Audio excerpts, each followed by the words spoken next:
One of the players who's helped the Wild Knights achieve success this season is Australian international Berrick Barnes. At the end of 2013, he decided to leave the hustle and bustle of Sydney for the small Japanese town of Ota, roughly an hour and a half outside Tokyo. It was a huge step out of his comfort zone. Pretty glad that I've made the move now. It's been an eye-opener, that's for sure. We've had our tough times early on. Try going to the supermarket, you can't read anything. You go to trying to work directions, or the nav man talks to you in a different language, and yeah, look, it's pretty daunting and a big eye-opener, especially for my my wife and the little fella. They that's tough, I suppose, in that respect when you're sort of here with the boys all day. So.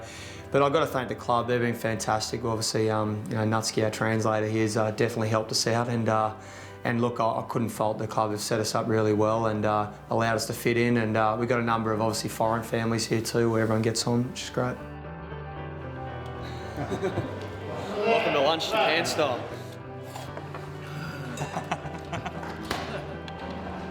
Another challenge has been the need to adapt to the cultural differences. This is natto, boys. You ever had this? Dreadful stuff. It's not worth it, though. It's not worth it, mate. Mix it up.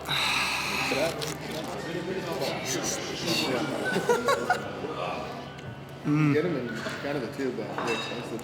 We should get snagged. The vast majority of our players work here and work for Panasonic or their subsidiaries here in town, and so they're coming and going and that sort of stuff. And for us guys who are obviously here to predominantly play rugby, it's an onus on us to give back in some sort of way. So a lot of that, whether that's coaching stuff on the field or little pointers and that sort of stuff, yeah, you try and do your best wherever you can, and there's obviously an onus on you to perform as well. You're coming over here, and there's obviously expectations and that on yourself to pull your weight, and I suppose that's what we try and do. And Barnes has lived up to his reputation, helping the club to the first league and cup double in its history. I think the last title I won was 3 years ago, and it had been, obviously we hadn't been able to get the job done in those 2 years. But I think this year we had a fortunate year in the sense we had most of our players, stay injury-free relatively anyway, and we're able to get it done. And we got a good run going there towards the back half, and especially into the finals. And I think we'd really struggled against sides like Toshiba and Suntory in the past few years, and we were able to get over them this year, which was a great effort for the boys, and it meant a lot to them. And saw a lot of them after the final, obviously in tears and that sort of stuff. So yeah, it's nice to be a part of it when it means that much to them. Fittingly, he earned the first of his 51 caps for Australia as a 21-year-old in a game against Japan in the 2007 World Cup, replacing Stephen Larkham.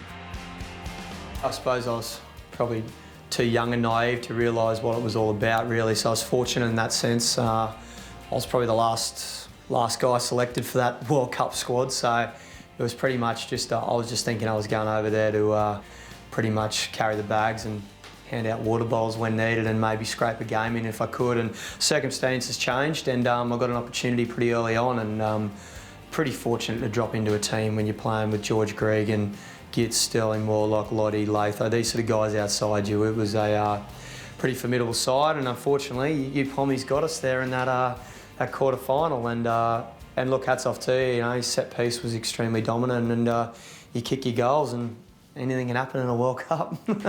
His most recent international appearance was last year against the British and Irish Lions, an experience that every player dreams of. Unfortunately for Barnes, it turned into a nightmare after suffering concussion in the first test.